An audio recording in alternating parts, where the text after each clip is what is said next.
Hello, I'm Jen Krajewski, GM of Safety, Compliance, and Sustainability at Microsoft, and also chair of the BCG GESI study known as Enabling the Carbon Reducing Impacts of ICT.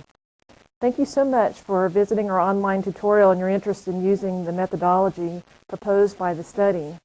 In this tutorial, we'll walk you through the behind-the-scenes evaluation of the different methodologies in preparation for completing the study.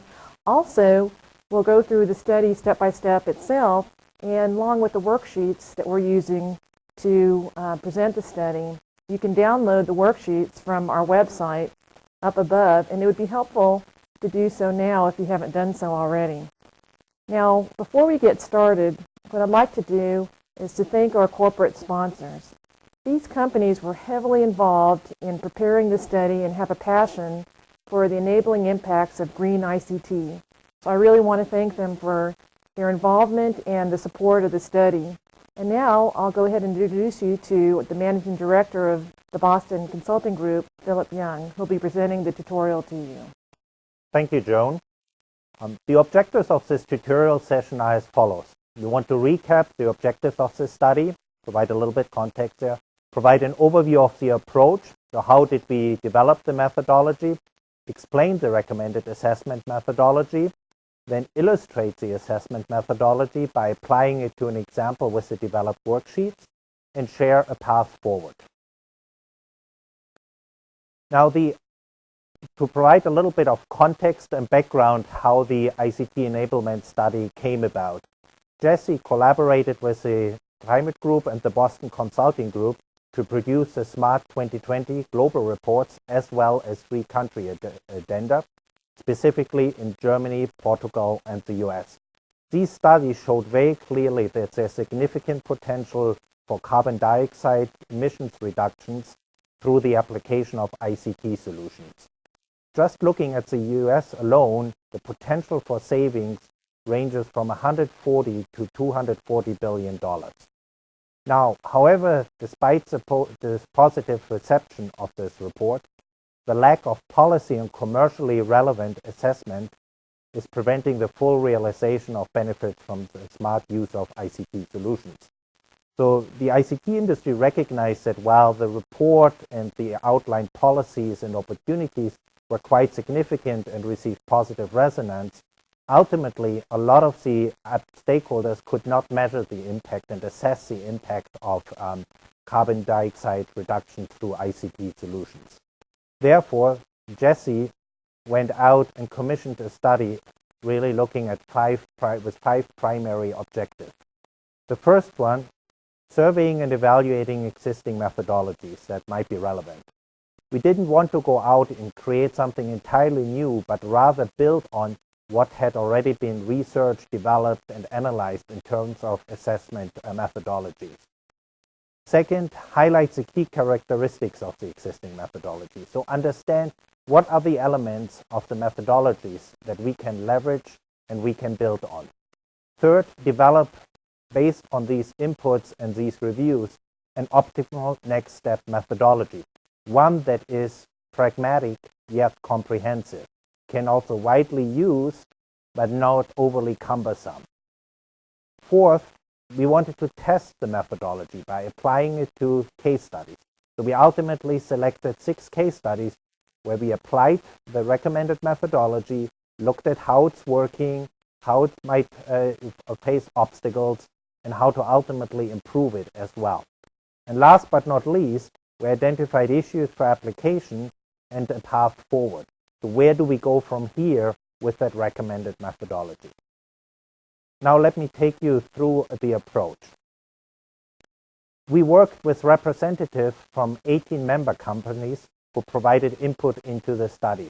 A wide range of ICT companies ranging from telco equipment providers to service providers to software companies to hardware companies, as well as some associations like GSMA. They represented most aspects of the ICT industry, and therefore we feel pretty good about having received fairly comprehensive input. However, in addition, we also incorporated contributions from numerous ICT and LCA experts as well as other organizations like the LTU. The number of those contributors you will find detailed in the report itself. Now that group reviewed a number of methodologies and parallel efforts that are underway for developing an assessment methodology to assess enabling impacts. These numerous parallel efforts were reviewed and showed a wide variety of organizations are thinking about it, be they government-sponsored, be they industry associations, as well as NGOs like WWF, who also is working on some methodologies. Most of them are focused on the 2% impact, as well as the 98% impact. Yet many of them are still under development with expected publication dates ranging from later this year, many of them actually out 1, 2, 3 years from today. So again, we found it very important in our effort to develop something that the ICT industry could use now, but that's also comprehensive and pragmatic. As we were reviewing the various existing efforts and looking at what components we should build on, what to take over and what not to take over, it was very important for the team to keep in mind that there were 8 specific needs that ultimately needed to be met to provide a pragmatic yet comprehensive assessment methodology. So the 8 needs were, first, it needed to be comprehensive. So it needs to capture all major impacts, both positive and negative. Second, it needs to be burden limiting. So it needs to limit the burden of assessment, the time and resources required, and we accomplish that by excluding the assessment of negligible components to the net effect. Third, it needed to be communication friendly. So it needs to support clear and transparent communication of the approach to a broad stakeholder audience. Fourth, it needed to be applicable for a varying scope. So it needed to be applicable to a wide variety of ICT products and services and various ICT category levels. Fifth, it needed to be applicable across geographies. So it was very important that it can be applied to developed as well as emerging and developing countries. So you will see later on at the case studies, we looked at both developed countries as well as developing, i.e. emerging countries. 6, it needed to be flexible. So it needed to be general and flexible enough for large-scale adoption. So it couldn't work if it was just for a few very specific instances, but ultimately it needed to be able to be used by a number of different stakeholders. As well as the ICT industry continues to evolve, it needed to allow for continued innovation. 7th need is it needed to be adaptable. So it can adapt to more detailed guidance, industry-wide standards, and software assessment tools. As these are being developed and individuals and organizations take the assessment methodology, almost automate it more, the methodology needed to provide enough of a foundation and needed to be developed further and assessed further. Last but not least, it needed to be ISO compliant. So the methodology that we are about to explain and talk about is based extensively on the ISO 14040 series standard, but also introduces some very additional specific guidance for assessing the enabling effects. Now let me give you a little bit of an overview about the case studies. I mentioned them earlier. Out of a broad set of over 30 potential case studies, we ultimately detailed out in the report 6 case studies. The 6 case studies were selected to show broad applicability. So you see a number of different ICT solution areas: dematerialization, smart logistics, smart grids, and smart transportation. It goes after unique audiences, so you see some applications and solutions that apply to end consumers, some to business customers, and some to policymakers. And last but not least, it needed to serve diverse geographies. As I mentioned earlier, we will have developed as well as developing world settings that are being represented in the case study. After these initial criteria, we then looked obviously at information and data available. So it needed to be robust data and it needed to be available data that could be used.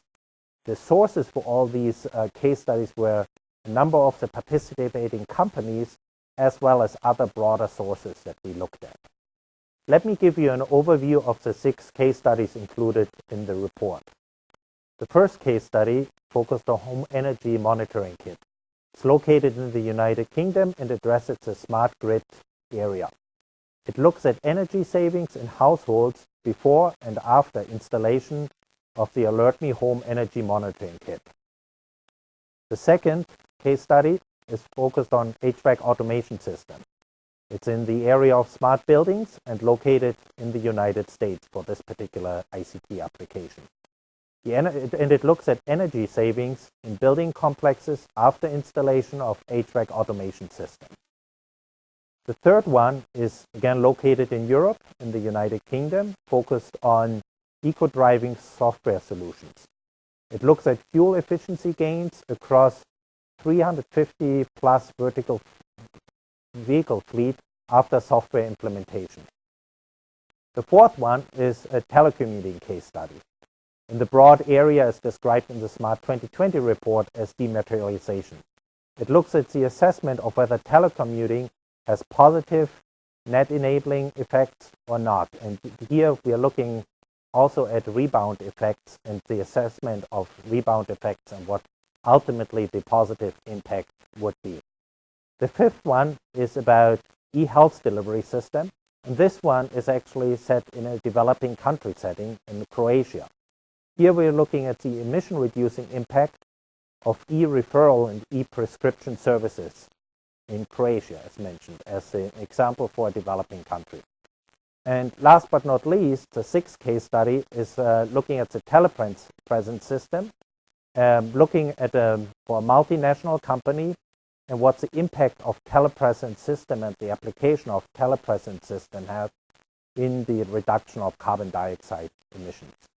So those were the 6 case studies that we evaluated and looked at as part of the this report, and where we tested the assessment methodology and ultimately also used these case studies to enhance the methodology that is recommended and described in the report. Now let us turn to the recommended assessment methodology. And I will turn it over now to my colleague Brian Tyson, who is a project leader with the Boston Consulting Group. Thanks, Philip. The ICT enablement methodology consists of 3 primary steps: defining goal and scope, limiting assessment, and assessing and interpreting. Within each of these steps are 2 sub-steps, which we will go into in greater detail as we work through the methodology. The enablement methodology uses a life cycle assessment approach to guide the assessment of changes to an existing system resulting from the adoption of an ICT system. Let's take a closer look at step 1 with step 1A, define the goal of the study. When defining the goal of the study, it's important to determine and define the purpose of the study, the intended audience, and the scale of adoption that's expected. These 3 factors are critical for the decision-making process related to the set of enabling effects, rebound effects, and direct ICT emissions that should be considered and included in further assessment. In terms of the purpose of the study, it's important to define exactly what the intent of the study is. And in terms of intended audience and scale of adoption, it's important to think about the ways in which the ICT solution will actually be used. One could imagine that for a more narrow adoption, for example, for a single individual or a single customer, certain large-scale long-term effects may not occur. Whereas from a policymaker perspective, where adoption may involve hundreds, thousands, or millions of people, certain effects, particularly those related to long-term infrastructure impact, may actually become relevant. Let's take a look at an example of defining the goal of the study. As you can see on the slide here, an organization may choose to look at the potential impact of adopting a delivery optimization software package for the routing of its trucks. In such a case, the purpose of the study, the intended audience, and the scale of adoption should be clearly defined, as well as the potential implications in terms of the effects that should be addressed. Here you can see how one may define the purpose of the study, the intended audience, the scale of adoption, and from that conclude key implications going forward for the assessment. After defining the goal of the study, the scope of the study must be defined. Two key pieces need to be defined first: the ICT system and the BAU, or business as usual system. The ICT system is the particular ICT solution that's being introduced. An ICT system will have multiple components. For example, a piece of delivery optimization software may not just consist of the software, but also the PCs, the server, and the network associated with that software. The BAU system is whatever is ultimately being altered by the introduction of the ICT system. Similarly, a BAU system will have multiple components. Once the ICT and BAU systems have been defined, as well as their respective components, the next step is to identify the full range of effects associated with introducing the ICT system. Multiple types of effects may occur. These include emissions from the ICT system itself, or direct ICT emissions, enabling effects, both primary and secondary, and rebound effects, both primary and secondary. For each effect identified, it's important to consider whether or not it's relevant for the particular assessment. This goes back to step 1A, where the goal of the study was considered, in terms of the intended audience and the scale of adoption. Certain effects, particularly those that are secondary and long-term, may not be relevant if the scope is quite narrow for assessment. So once the full list of effects have been laid out using the worksheets provided, the next step is to go back and determine which are not actually relevant for the particular study. Those that are irrelevant can be excluded from further assessment. When exclusion occurs, a sound rationale should be provided to ensure that the reader of the study has a good understanding of why the choice was made. Take a look at the example on the right-hand side of the page. Going back to our delivery optimization software, you can see that the ICT system, the BAU system, and the components have been defined. Once the set of relevant effects have been identified, the next step is to determine the BAU reference value. The BAU reference value refers to the life cycle process of the BAU system that is presumed to be the primary driver of reduced emissions. The idea behind the BAU reference value is to establish a value that can serve as a basis of comparison for all other effects being assessed. Step 2 is all about limiting assessment and making it a more pragmatic exercise to calculate the net enabling effect. The BAU reference value is key to that exercise. Let's take a look at an example of estimating the BAU reference value. For the delivery optimization software, the reference value is fairly obvious. It's the reduced operation of trucks. Thus, the proprietor of the study would simply estimate the amount of annual reduction in CO2e emissions associated with the trucks that are no longer operating or that are operating less. This is a fairly straightforward exercise for this particular case.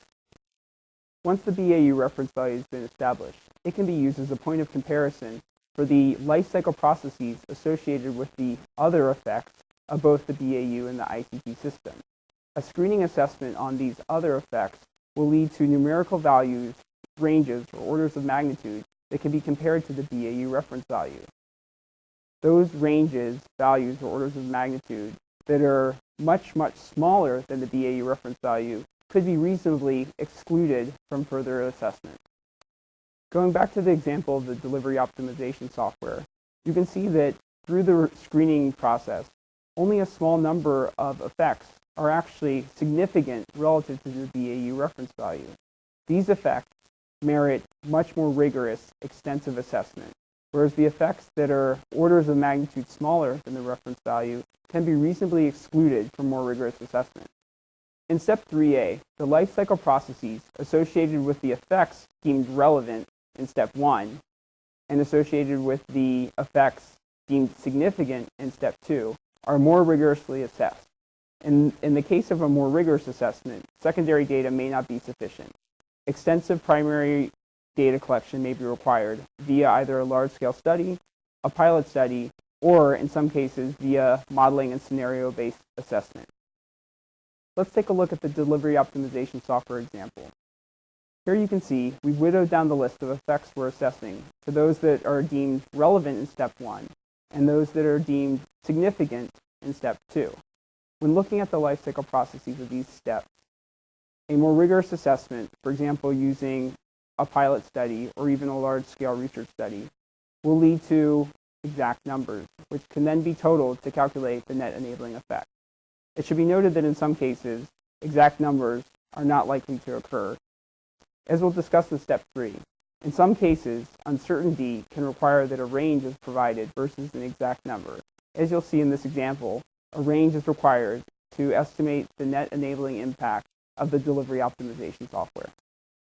The final step of the ICT enablement methodology is interpreting the net results.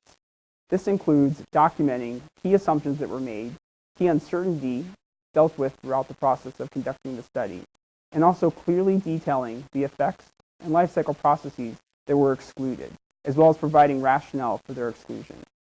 Finally, a conclusion should be offered for the study in addition to the net calculation. On the right-hand side, you can see an example of the interpretation of net results for the delivery optimization software. Let me now pass the presentation back over to Philip, who will speak to us about the path forward for the ICT enablement methodology. Thank you, Brian, for explaining the recommended assessment methodology to us. Let me now share some thoughts on a path forward. As we think about the path forward, there are 4 major areas where we think we want to take this methodology next, and also the application of that methodology. So the first area is the development of additional case studies. In this report, we shared 6 specific case studies, different geographies, different ICT application areas, yet there are many, many, many more areas where this methodology can and should be applied to. It will not only demonstrate the successful application of the methodology, but also further enhance and help us assess the carbon-reducing impact of ICT solutions. The second area is the expansion of shared data. So by the increased availability, volume, and access to primary data, we will ultimately be able to more accurately capture real-world impacts.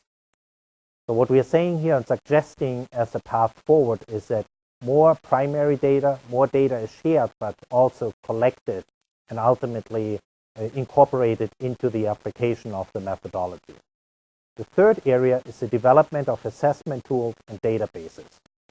What we laid out here is a methodology. We provided some very practical tips. We developed worksheets that users of the assessment methodology can build on, utilize as they apply the methodology.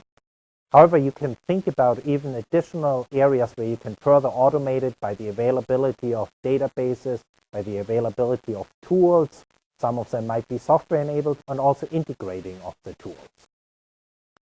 The fourth area is the standardization of impacts and lifecycle processes included in the assessment. So the establishment of agreed upon approaches for assessing the effects of specific ITC products or service categories will ultimately allow us to apply to a broader range of areas, will make it easier to understand the carbon-reducing impact of ICT, and last but not least, again, promotes the adoption of the methodology and the positive benefits of ICT solutions. These are the 4 areas that we see. Thank you again for watching this tutorial, listening to us. We appreciate your attention here, and thank you very much.